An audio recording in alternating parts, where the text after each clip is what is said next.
Our next guest has starred in movies like Dreamgirls, Woman Thou Art Loose, and Why Did I Get Married? And now she's joining us to talk about her new steamy role in the sexy thriller, Addicted. Sharon Leal, welcome to the show. Thank you. Woo. So good to be here. Too hot to handle. Yes. Oh, I know. I'm acting hot, that's for sure.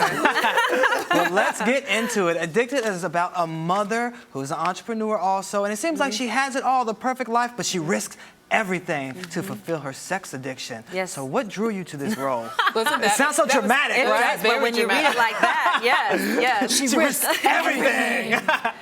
I risked it all. Yes. So what drew you to this role? Well, you know, to be honest, and I know it's very easy to go straight to the, you know, the scintillating kind of sex, but it does bring light, shed light to a real problem that, you know, people don't necessarily understand or haven't really been informed about. The fact that sex addiction is as prevalent or, you know, as out there as food addiction or drug addiction or alcohol. So I thought that, you know, it was a interesting story to tell about a woman who has everything and is very bright and has a husband that, you know, you got to be crazy to cheat on and step out on, Boris Kodjoe, you know. So I don't know, I just thought that's really honestly what attracted me to the, whether you buy that or not, I don't know, but that's my story and I'm sticking to it. It's a good story.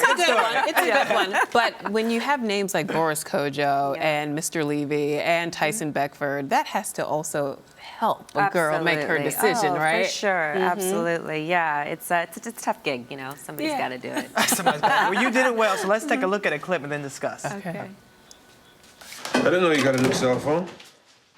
Oh, Crane, Balthasar Crane, you know, that investor guy. One of his companies sells them, and they gave them out as promos. That's pretty snazzy. Oops. Oh, here, I'll take it. I'll take it. I think that's your new millionaire boyfriend calling. Oh, please. Yeah, that's all I need in my life. Another man. You are all the man that I need. Well, Or is he? She got me real sick, right? something's clearly wrong with her. Oh, God. So how did you prepare to play this role, and how did you research playing a sex addict? I did kind of what I did. I did a movie called 1982, directed by Tommy Oliver with Hill Harper, that chronicled a family and a woman with crack addiction. So it was kind of similar in that I just really researched the addiction and kind of what the triggers are, the psychological issues behind it, and I just sort of started there, and then, you know, had the dialogue with Billy Woodruff and Paul Hall and the other actors. You know, you just kind of commit. And these days, you know, you have, like, we shot the film in 30 days. Oh, wow. So there's really not a lot of time. You just got to go full steam ahead and jump in, and that's what we did. What was it like shooting at that pace? Because that's real guerrilla-style It's so funny. shooting. I think I just went on adrenaline, you know, because when I got home to LA finally, because we shot in Atlanta, it was just like I just crashed. I couldn't move. It just was like, you know, because you do go pretty hard, pretty rigorously, but you don't have time to really think and complain and even feel it. You just sort of get it done. Wow. Well, the movie's based off of a Zane novel. Were you familiar with her work before this project, and did you read the book Addicted? No. No, not at all. I thought to lie for a second. No, I didn't. I wasn't really that familiar. I'd heard of it, but I'm not like an erotic thriller reader type of girl, you know, so I wasn't... And also, we tried not to get too familiar with that because obviously they tried to step away and make it cinematic and make it something that, you know, I don't think you could do through a book. I don't think it really translated exactly the same, but definitely that was where the seeds were planted, you know, from those scenes in the book, which I hear are even more steamy than what we did on screen. Like 51, 52 shades of gray. Right, okay. 65. Now, the sex scenes in this film are very risque, and we always hear about how awkward it is for actors to shoot sex scenes. Is that true? Is it awkward to make love to a Boris Kodjoe on screen? Absolutely. I don't care who it is. It just is just not natural to have 10 people in the room and to kind of, you know, have someone directing exactly what position you should be in so that, you know, the angle's right or the, you know, it's just way too technical. And is it really that technical? Are they like arm here? Kind of. It can be. Not all leg the time, here, but okay. it certainly comes into play because they like to get different shots, right? And so they like to be able to pull from different pieces, so therefore there's no way around choreographing it a bit, you know, and then just the self-awareness. I mean, it's just, you know, you just get really. So that's something you kind of have to talk yourself out of too. Just again, commit. Just you know, just go commit. and get it done.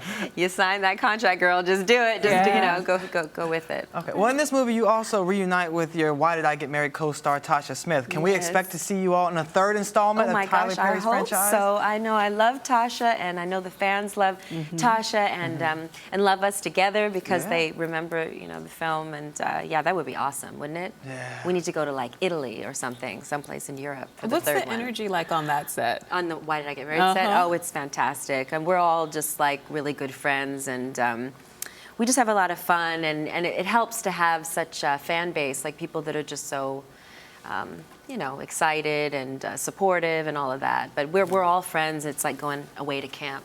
And what was the energy like on the Addicted set? I would imagine that you must feel like a queen walking into that set every day. I did feel you like have a the pretty world's lucky hottest girl. men I around know. you. Right, right. We just really were. Everyone was just trying to stay really focused, believe it or not, you know. But the guys are really great. I know Boris was here, and he's a lovely human being, and William Levy's awesome, and Tyson and Tasha. I mean, it's just it was a nice cast. Now, a lot of us know you as an actress, but you also sing. You actually did your own singing in Dreamgirls, right? I did, and Soul Man. I don't know, people think that I'm like lip syncing, but I do sing. I do have an EP out actually that you can get on iTunes called Leal, and a video out called Giant that has some of the Addicted footage and is sort of cross-promoting with the movie. So yeah, a lot of people don't know that I could sing, but I started out singing, and then you know, Murphy's Law, I just sort of fell into acting, and people know me as an actress, but I was a singer first. I lived out here. I was on Broadway in Miss Saigon, and someone saw me in the show and, you know, got me an agent and said, why don't you try acting? And I said, okay, and then I booked a soap, and then I kind of just started solely acting. Do you think you'll do more plays in the future? I would love to, yeah. I would love to. Any excuse to get back to this city. I miss it. I hear that. Yeah, Oh, thank you so much. Thanks we for appreciate having you joining me. us. And Please, Addicted is going to be hitting theaters this Friday? That's right. Oh, we're definitely going again to see it. Please go see it. All right, thank you so much for joining us. Thank you. And you're watching Arise Entertainment 360.